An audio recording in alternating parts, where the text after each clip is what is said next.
I'm New Age Server Alarm, and in this video, you're going to watch me install another one of these water flood sensors.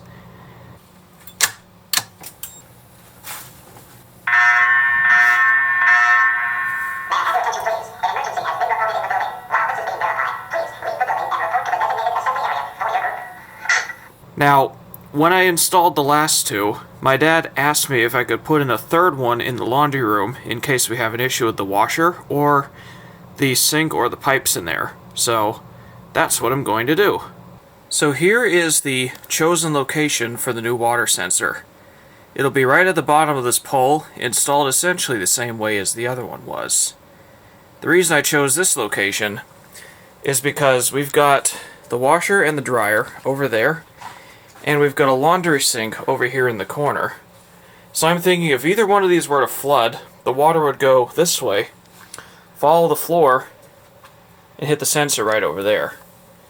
Now the reason why I know this is because we actually did have a sink overflow a couple years ago, and that's exactly where the water went. Why am I not putting the sensor over in this corner? Well, I figured if somebody's using the sink and they accidentally spill some water, that could potentially accidentally false alarm it. So once the water has made it over there, you know something's really wrong. So here are the components that I will be using for this project. First, we've got the water flood sensor itself. It comes in this bag right here, and it's a GRI model 2600. See, there's the back of the packaging telling you how to install it. I've got a junction box because there's a short cable coming out of this that's not going to make it all the way to the old sensor, the existing sensor. I've got a bracket, which I'll be using to strap the junction box to the support beam. I've got 50 feet of cable, got a cover plate for the box, and I've got this 10-foot long piece of conduit here, which we're going to cut and bend and fit into place. And lastly, all this stuff will be secured to the support beam with these 5 hose clamps. But the sensor will be bolted to the floor.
Now that the sensor has been installed on the floor, the next step is to install the conduit that's going to run up the support beam to the ceiling .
10 degrees that way.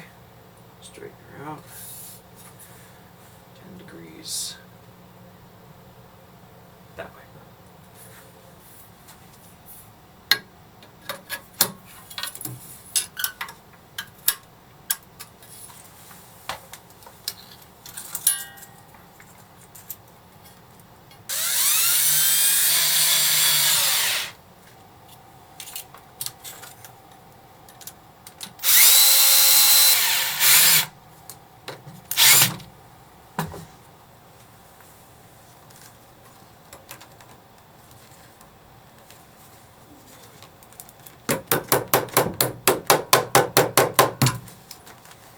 Now that the conduit has been installed, I can run the cable.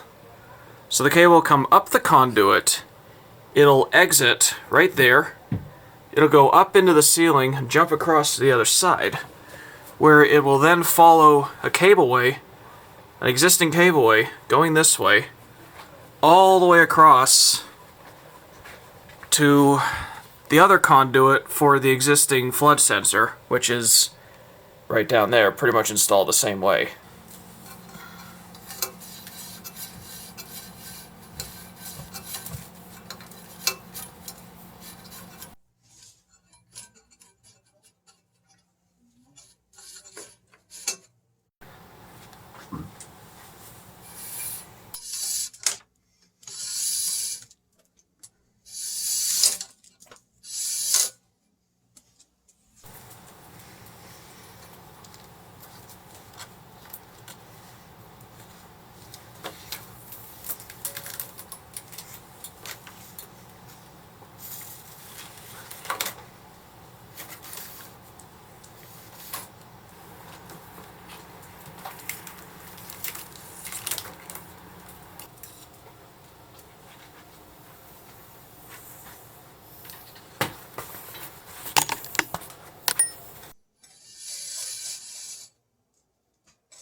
Now that the cable has been run, the next step is to hook everything all up, and then we can test it out.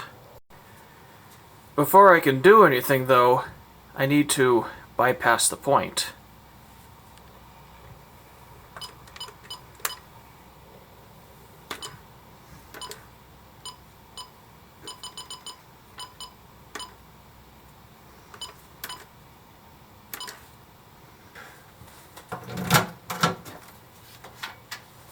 I also want to disconnect the 12-volt power from the point, so we don't accidentally short it.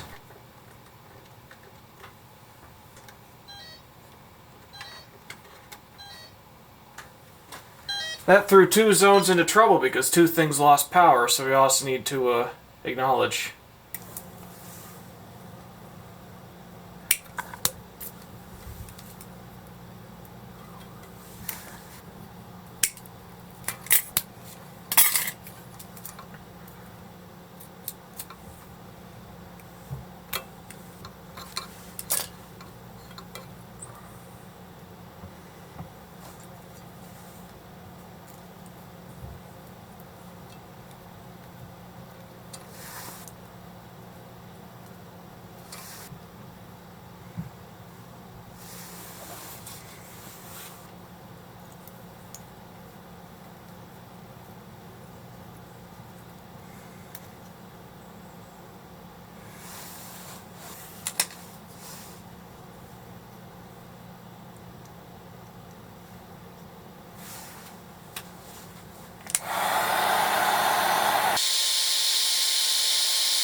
Alright, all the hooking up is done now, so all I need to do now is reconnect the zone, and we can go ahead and test it.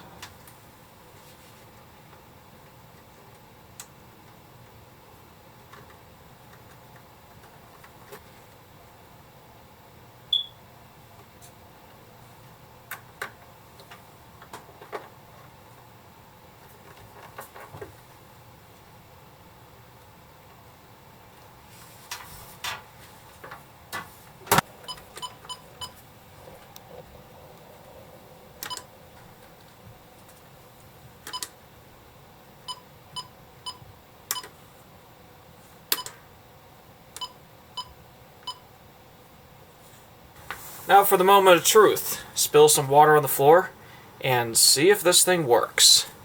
3, 2, 1. It works! Nice!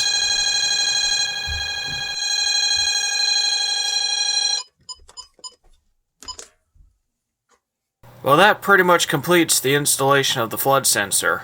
We tested it and it works, and it's ready to detect actual floods. Thanks for watching, everybody, and please like and leave a comment and subscribe if you'd like to.